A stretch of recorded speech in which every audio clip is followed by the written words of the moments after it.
Olá, tudo bem? Aqui é o professor Jorge Damasceno e nesta videoaula daremos seguimento ao nosso curso de circuitos elétricos, hoje tratando sobre o Teorema de Norton. Espero que você tenha um excelente aproveitamento. Então vamos lá, vamos começar.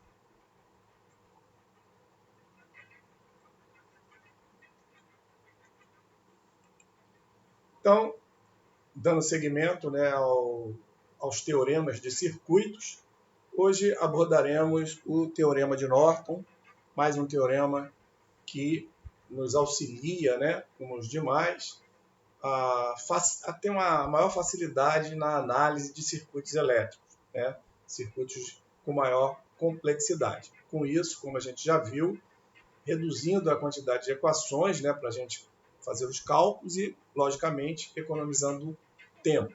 Então vamos lá.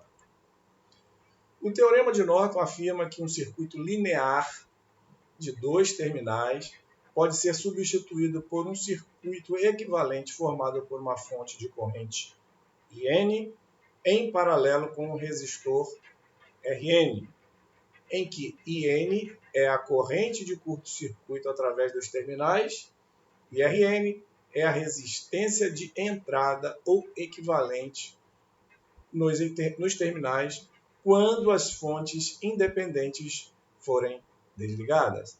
Então, de uma forma geral, existe uma certa coerência quanto ao teorema de Thevenin que nós já tratamos na última videoaula, certo?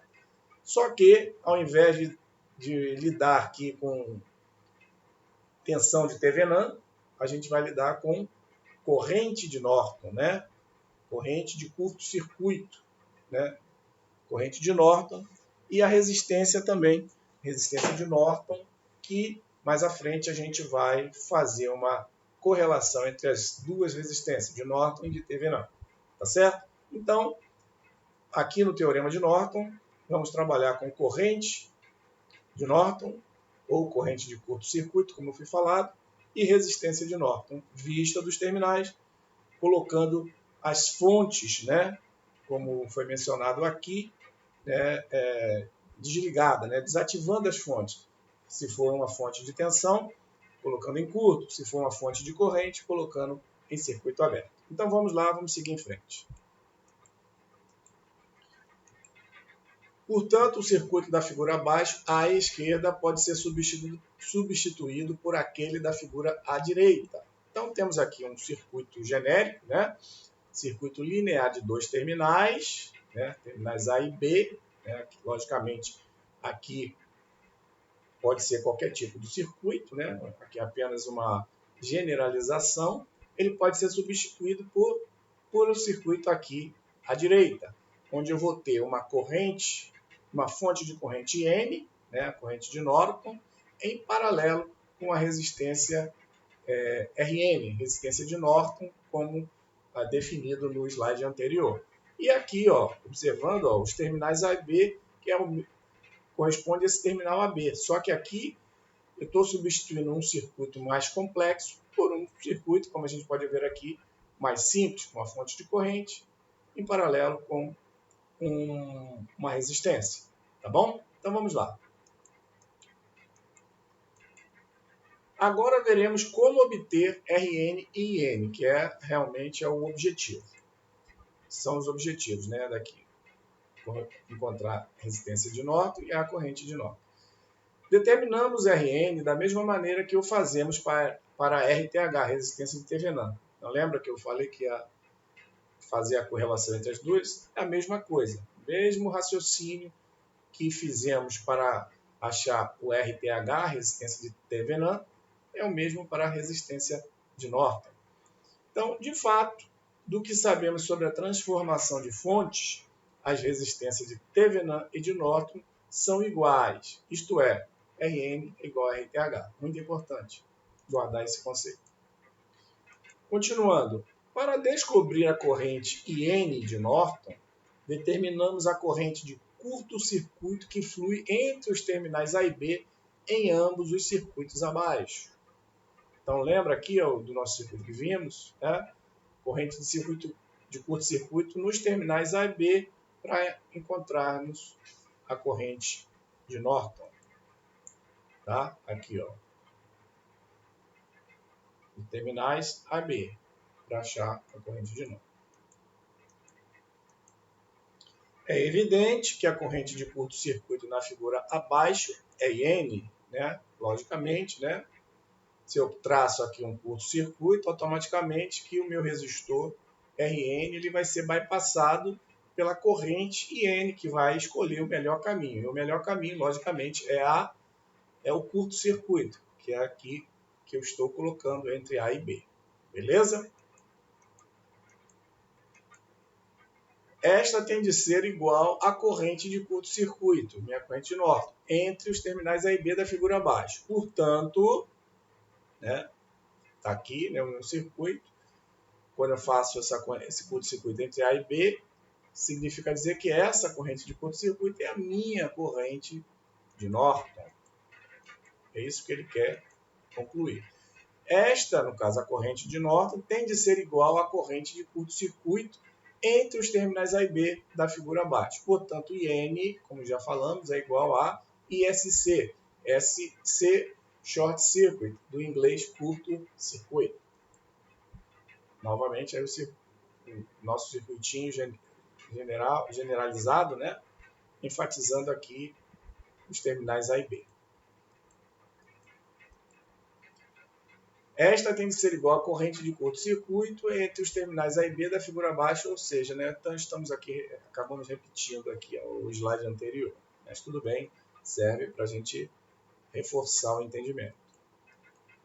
Continuando, né, isso é mostrado na figura a seguir. Então, ali a gente veio comentando e aqui está demonstrado, né, na prática, entre A e B, como a gente pode ver, tem um curto-circuito, onde vai fluir entre esses dois terminais a minha corrente ISC, que é igual ao meu IN, a corrente de curto-circuito, que é igual à corrente de Norton. Beleza? As fontes dependentes e independentes são tratadas da mesma forma que no teorema de Thevenin. Então, essa parte aqui, né, a gente, né, conduz da mesma forma como fizemos lá para o teorema de Thevenin. Observe a estreita relação entre os dois teoremas, né? Isso é muito importante. Como eu falei anteriormente, a resistência de Norton é igual à resistência de Thevenin e a minha corrente de Norton, IN, é igual à tensão de Thevenin sobre a resistência de Thevenin. Tá? Essa é uma correlação muito interessante. Isso é, basicamente, transformação de fonte, que já vimos também esse tema. Ok? Por essa razão, a transformação de fontes é muitas vezes chamada transformação Thevenin-Norton, ou seja, transforma uma fonte que está em série com uma resistência com uma fonte de corrente em paralelo com a mesma resistência. Como VTH, IN e RTH estão relacionadas de acordo com a equação IN igual a VTH sobre RTH, como nós vimos, né? Reforçando, TH de Thevenin, tá? Tensão de Thevenin sobre resistência de Thevenin é a minha corrente de Norton IN. Determinar o circuito equivalente de Thevenin e de Norton requer que encontremos, vejamos, a tensão de circuito aberto, VOC de Open Circuit, ok? Tensão de circuito aberto, de Open Circuit, VOC, entre os terminais A e B. Também a corrente de curto-circuito ISC entre os terminais A e B. A resistência de entrada ou equivalente Rent nos terminais A e B quando todas as fontes independentes estiverem desligadas. Lembrando que somente as fontes independentes, tá? Desligar somente as fontes independentes. Lembrando que essa Rent vai ser igual ao minha resistência de Norton e que é igual à minha resistência de Thevenin. Podemos calcular quaisquer dois desses três itens usando o método mais fácil. então usá-los para obter o terceiro item por meio da lei de Ohm, já que há uma correlação estreita entre eles.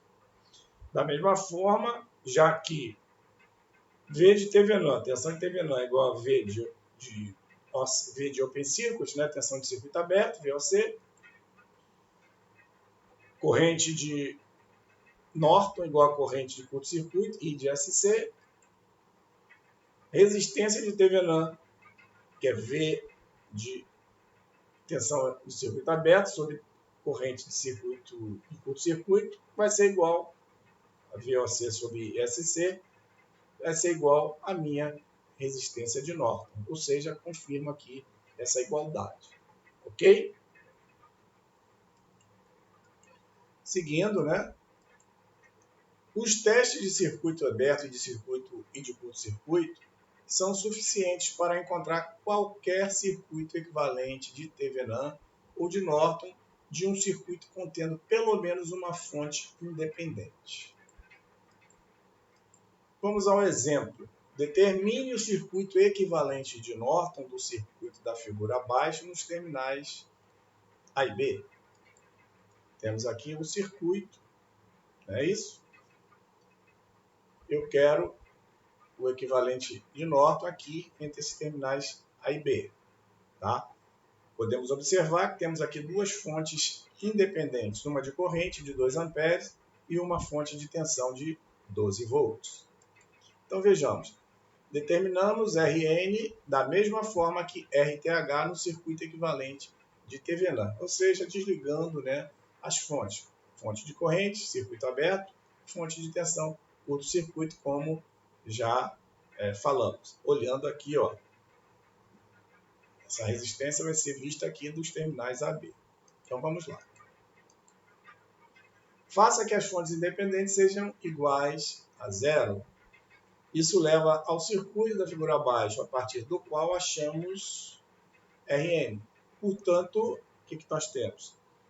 Aqui a fonte de corrente, circuito aberto, e aqui a fonte de tensão, curto-circuito. Né? Zeramos aí as duas fontes de corrente de tensão.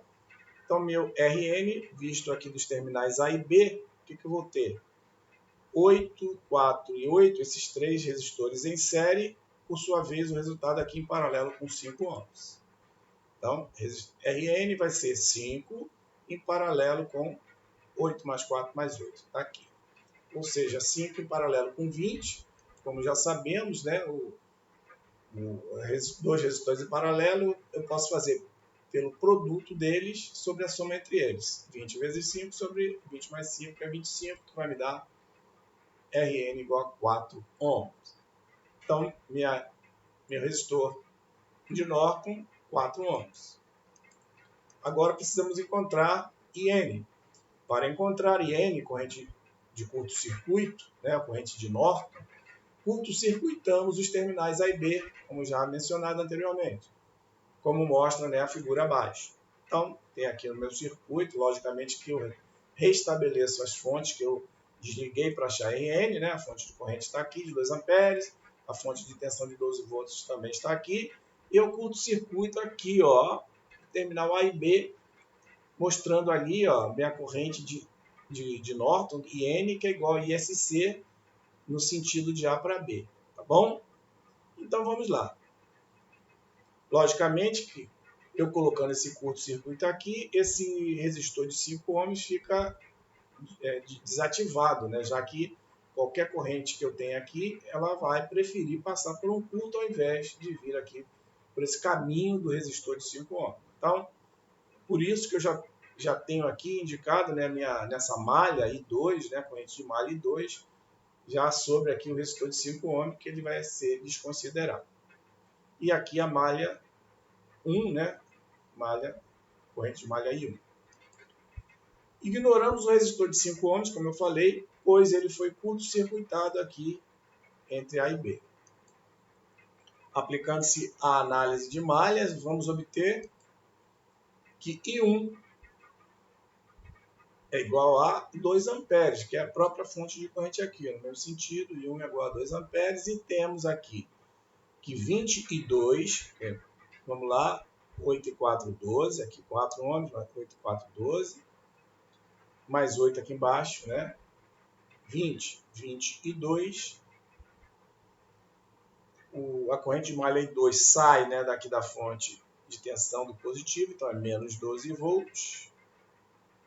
E cadê? Sim. E menos 4 e 1, que eu tenho 4, eu compartilho 4 ohms aqui com também a malha I1, que é igual a 2 amperes, né? Menos 4 e 1 igual a 0. 22 menos 4 e 1 menos 12 igual a 0. Lembrando que I1 já tem um valor de 2 amperes. Então, novamente aqui, né? A partir dessas equações, vamos obter o quê? Que 2, substituindo aqui I1 por 2 amperes, fazendo os cálculos, eu encontro que I2, que é igual a 1 ampere. Só que o I2 essa corrente de malha I2 é a própria corrente de Norton ou corrente de curto-circuito. Né? I2 igual a 1 ampere, que é igual a ISC, que é igual a IN. Tá? A gente pode conferir olhando lá a figura. Aqui, o I2, ó. O I2, que é a corrente de malha da malha 2, que pega aqui, ó, no mesmo sentido de ISC, que é IN. Então, I2 é igual a ISC, que é igual a IN. Tá? No nosso caso aqui. Então, I 2 igual a 1 ampere, que é igual à minha corrente de curto-circuito, que é igual à minha corrente de Norton. De forma alternativa, aqui já temos a corrente de Norton e achamos lá o RN. Então, uma forma alternativa para essa situação, poderemos determinar IN a partir de VTH sobre RTH, como vimos, né, anteriormente. Obtemos VTH como a tensão de circuito aberto entre os terminais A e B, na figura a seguir. Tá? Dessa forma, acho o VTH, que é igual a tensão de circuito aberto entre os terminais A e B, é isso? Usando a análise de malhas, obtemos, né, fazendo aqui a mesma coisa, né? I3 é igual a 2 amperes, a mesma fonte de corrente. Agora eu tenho que I4 vai ser 4 mais 8, 12 mais 5, 8, 4, 12 mais 8, 20, mais 5, 25. 25 e 4, menos 4 e 3, que estão compartilhando aqui com a malha, vamos dizer, de 3, né? Da corrente de malha 3, menos 12, que é igual a 0. E 3 é igual a 2, então I4 é igual a 0,8 amperes. Se I4 é 0,8 amperes, eu tenho VTH, que é a tensão de circuito aberto, que é a corrente I4 que passa por 5 ohms. Então, VTH é 5 vezes I4 ou 4 volts.